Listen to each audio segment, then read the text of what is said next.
Hello दोस्तों, welcome back to the channel Srishti study point. और आज मैं हिंदी भाषा के महत्वपूर्ण क्वेश्चन लेके आई हूँ और ये 100 क्वेश्चन है। मोस्ट इम्पॉर्टेंट क्वेश्चन है। आपको बता दूँ किसके लिए, कि बिहार का जो एग्ज़ाम होने वाला है अध्यापकों का, उसके लिए आपको पता है कि अहर्ता परीक्षा होगी। एक पेपर अहर्ता के लिए भी होगा, क्वालिफाइंग होगा केवल, जिसमें आपको 30% नंबर लाना ज़रूरी है। वो कौन सा है, तो वो आपको भाषा का पेपर है। उसमें क्या है, या तो आप हिंदी सेलेक्ट कर लीजिए या उर्दू सेलेक्ट कर लीजिए या आप जो है बांग्ला, बच्चों ने सेलेक्ट भी किया होगा क्योंकि फॉर्म भर चुके हैं। तो इसके 75 क्वेश्चन आएंगे और इसके साथ साथ आपको इंग्लिश के 25 क्वेश्चन देखने को मिलेंगे। ठीक है, तो ऐसे ही तो है, 100 क्वेश्चन आएंगे, 100 नंबर के होंगे, इसमें नेगेटिव मार्किंग होगी नहीं।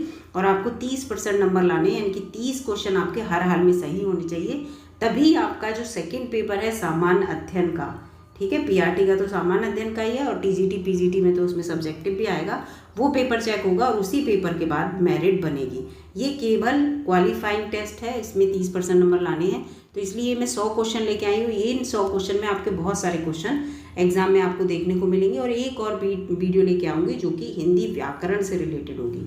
तो ये जो वीडियो अगर आपको अच्छी लगे तो लाइक कीजिएगा दोस्तों, चैनल पर नए हो तो सब्सक्राइब कीजिएगा, अपने दोस्तों में भी शेयर कर दीजिएगा। चलिए देखते हैं पहला क्वेश्चन कौन सा है।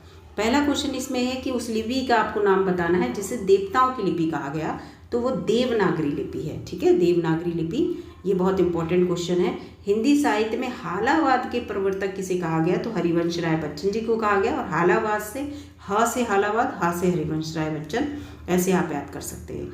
अगला क्वेश्चन है, उस व्यक्ति का नाम बताइए जिसे भारत का शेक्सपियर कहते हैं। तो सबको पता है, कालिदास को भारत का शेक्सपियर कहते हैं। अगला यहाँ पे क्वेश्चन है दोस्तों, ये मैं आपको यहाँ पे दिखा रही हूँ कि कौन से राज्य की भाषा जो है मैथिली है। इम्पॉर्टेंट क्वेश्चन है क्योंकि बिहार से रिलेटेड है। तो बिहार की जो भाषा है वो मैथिली है। और आपको पता है मैथिली जो कला है वो भी यहाँ की फेमस है। अमीर खुसरो ने जिन दो सुखनों की रचना की थी, उनकी भाषा का नाम बताइए। तो वो खड़ी बोली में की थी इन्होंने। इसके साथ साथ हिंदी भाषा के प्रथम कवि किसे कहा जाता है, तो ये सिद्ध सरहपाक को कहा जाता है। और इनके साथ इन्हें और भी 1-2 भाषाओं के प्रथम कवि माना जाता है। उस व्यक्ति का नाम बताइए जिसे कलम का सिपाही कहा गया, तो ये मुंशी प्रेमचंद जी हैं। इनकी बहुत सारी रचनाएं हैं, इसमें कलम का सिपाही भी है, इसके साथ साथ और भी रचनाएं हैं।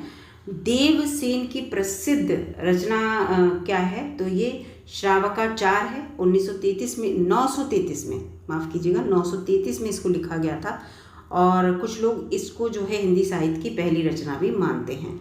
अगला है, सबसे कम बोला जाने वाला भाषाई समूह जो है, जो भारत में बोला जाता है, वो कौन सा है। चीनी तिब्बती भाषाई समूह जो है, चीनी तिब्बत के ग्रुप के लोग जो भाषा बोलते हैं वो भारत में सबसे कम बोली जाती है। भाषा के समूह हैं वो बहुत सारे, जो भाषा हमारे यहाँ बोली जाती है उस सबसे ज़्यादा, उसके बारे में भी क्वेश्चन है। सबसे पहला पत्र हिंदी का कौन सा था, उसका नाम बताइए। तो ये उद्दंड मार्तंड, ये क्वेश्चन पहले एग्जामों में बहुत आया करता था, हो सकता है इस बार आ जाए। उस भाषा समूह का नाम बताइए जो चीनी तिब्बत में बोली जाती है, तो इसे निषाद कहते हैं। ठीक है, निषाद कहते हैं इस भाषा को।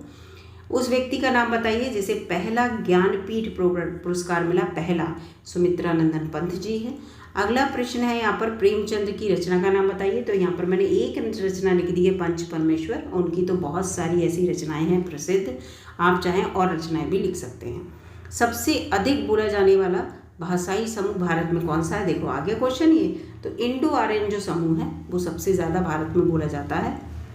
इसका भी कारण मैं आपको बता दूं, इसका कारण ये है कि आप सभी को पता है कि आर्यन जो है वो भारत में आए थे और उन्हीं के द्वारा जो भाषा यहाँ पे स्थापित की गई, उसी भाषा को आज भी हम लोग बोलते हैं। इसलिए बाहुल्य जो क्षेत्र है वो इस भाषा को बोलता है।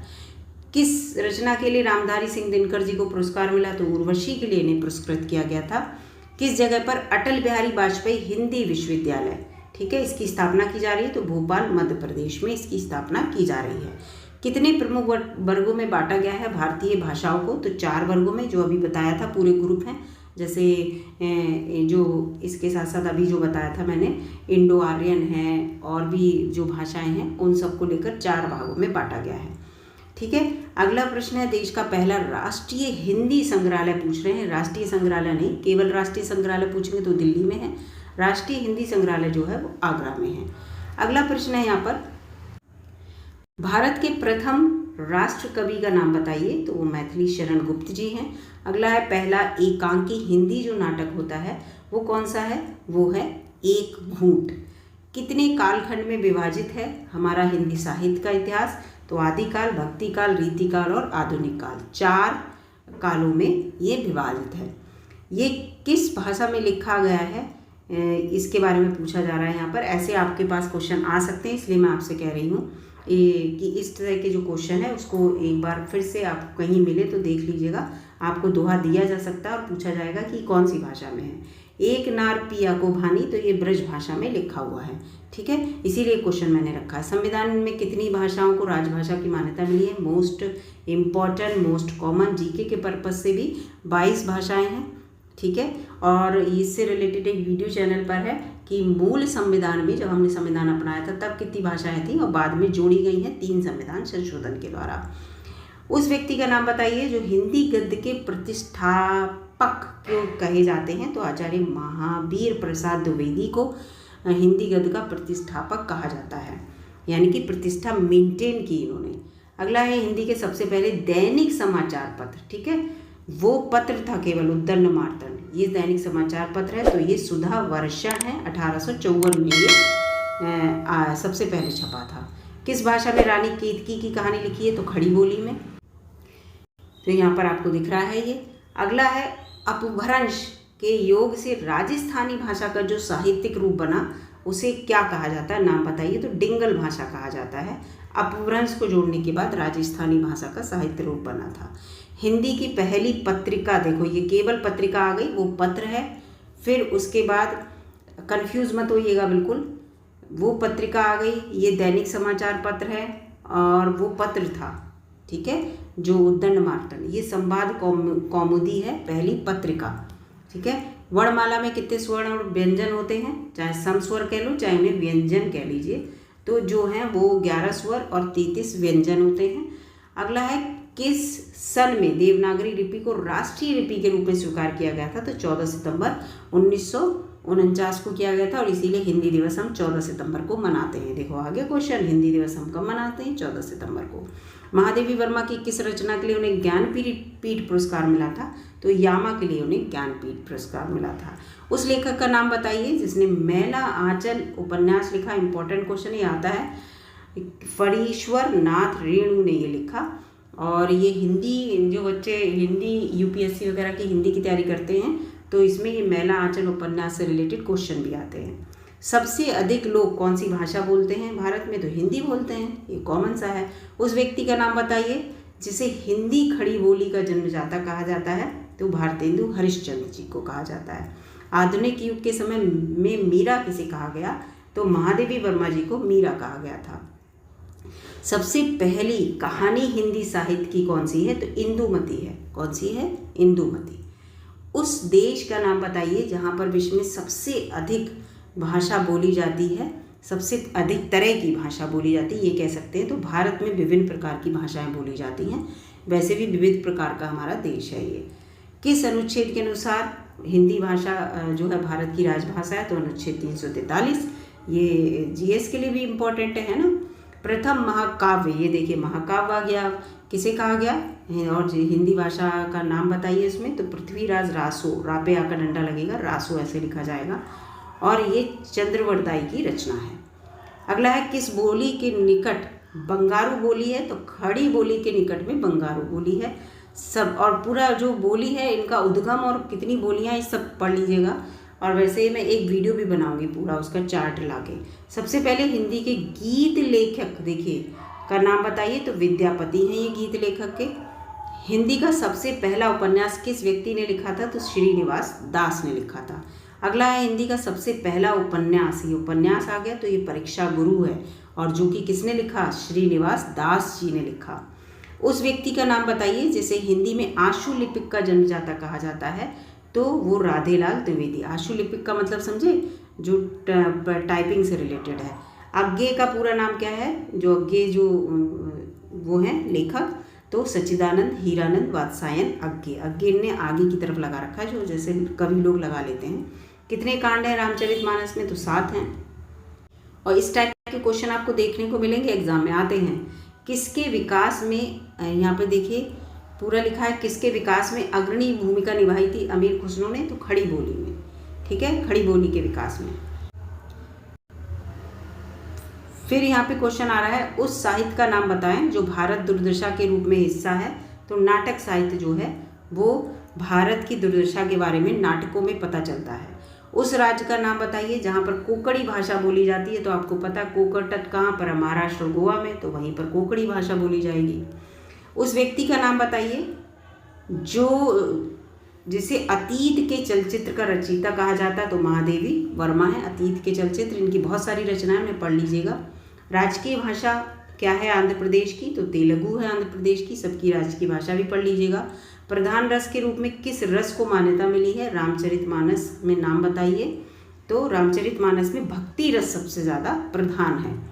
उस लेखक का नाम बताइए जिसने नमक का दरोगा कहानी लिखी। तो प्रेमचंद्र जी ने। मैंने कहा प्रेमचंद की बहुत अच्छी अच्छी कहानियाँ हैं, आप अगर उन्हें पढ़ेंगे तो आपको लगेगा पूरी बुक पढ़ने के बाद ही उठे। प्रभात फेरी काव्य की रचनाकार कौन है, तो नरेंद्र शर्मा है। इस तरह के क्वेश्चन आ जाते हैं जैसे आपको जो पता ना हो, कॉमन ना हो। प्रेम लक्षणा किस भक्ति शाखा ने अपनी साधना का मुख्य आधार बनाया, तो कृष्ण भक्ति शाखा ने। अगला प्रश्न यहाँ पर है, किस साहित्यकार ने अपने इतिहास ग्रंथ में हरिश्चंद्री हिंदी जो है हरिश्चंद्र की जो थी शब्द का प्रयोग कर अपने इतिहास ग्रंथ में किया था, तो रामचंद्र शुक्ल ने। उस व्यक्ति का नाम बताइए जिसे निशा निमंत्रण का रचनाकार बताया जाता है, तो हरिवंश राय बच्चन जी। भाग 1 हिंदी साहित्य का अतीत के लेखक कौन है, तो डॉक्टर विश्वनाथ प्रसाद मिश्र। त्रिपुरा की राजभाषा देखो यहाँ पर बांग्ला है, इम्पॉर्टेंट है, बहुत से बच्चों को पता भी नहीं होगी कि बांग्ला है, ठीक है। वहाँ की एक अपनी त्रिपुरी भाषा भी है, लेकिन बांग्ला यहाँ पर आंसर है, इम्पॉर्टेंट है। उस व्यक्ति का नाम बताइए जिसे प्रेम सागर का रचनाकार कहते हैं, तो ये लल्लू लाल जी हैं। अगला है, हिंदी साहित्य के किस काल को स्वर्ण काल कहा जाता है, तो भक्ति काल को स्वर्ण काल के रूप में जाना जाता है। अगला यहाँ पे प्रश्न है कि उस व्यक्ति का नाम बताइए जिसे सर्वप्रथम हिंदी साहित्य इतिहास का पहला लेखक माना जाता है, तो ये गारसा द तासी हैं। ये फ्रांस के हैं, फ्रांस के थे, लेकिन ने अपनी जो सर्वप्रथम हिंदी साहित्य में जो अपनी फ्रांसीसी भाषा में लिखा था हिंदी साहित्य के बारे में, तो इसलिए इन्हें प्रथम लेखक माना जाता है, ठीक है। अगला यहाँ पे प्रश्न है कि किस लेखक ने आंसू काव्य की रचना की। इंपॉर्टेंट क्वेश्चन है, ये आता है, तो ये जयशंकर प्रसाद जी हैं। अगला है यहाँ पर जो बिहारी जो थे किस राजा के दरबार में रहते थे, तो जयपुर के नरेश थे, जयसिंह उनके दरबार में रहते थे। वीरों का कैसा हो बसंत, ये इम्पॉर्टेंट कविता है और बहुत अच्छी लगती है पढ़ने में। इस कविता के रचयिता कौन है, तो सुभद्रा कुमारी चौहान जी हैं। किस जगह पर डोगरी भाषा बोली जाती है, तो जम्मू एंड कश्मीर में बोली जाती है, और ये हमारी राजभाषा के अंतर्गत भी आती है, जो 22 भाषाएं हैं हमारी उसके अंतर्गत। उस व्यक्ति का नाम बताइए जिसे बेताल पच्चीसी का रचनाकार कहा जाता है, तो ये सुरती मिश्र हैं। अगला, उस व्यक्ति का नाम बताइए जिसे दोहा कोश का रचयिता कहा जाता है, तो सरपा हैं। ये सरपा ऊपर आए थे, याद रखिएगा कि कौन सा क्वेश्चन था। उस ग्रंथ का नाम बताइए जिसे तुलसीदास ने ज्योतिषी का वर्णन किया है, जिसमें तो रामाज्ञा प्रश्नावली है वो। उस कवि का नाम बताइए जिसने संवाद शैली का सबसे अधिक प्रयोग किया है, जयशंकर प्रसाद जी। संवाद, उन्होंने अपनी कोई भी कविता लिखी तो संवाद लिखे, पिता कह रहा पुत्र कह रहा फिर बेटी कह रही, इस तरह से जो संवाद होते हैं जैसे नाटक की तरह वैसे। भक्ति काल के कवियों की सबसे पहले जानकारी देने वाला रचयिता नाम बताइए, उसका नाभादास है ये।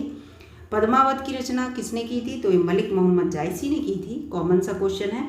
किस सूफी कवि ने हंस जवाहिर की रचना की, तो कासिम शाह ने। ये इस टाइप के क्वेश्चन ध्यान से देख लीजिएगा दोस्तों। सर्वश्रेष्ठ भक्त कवि अष्टशाप जो है ये किसका है, तो ये सूरदास का है।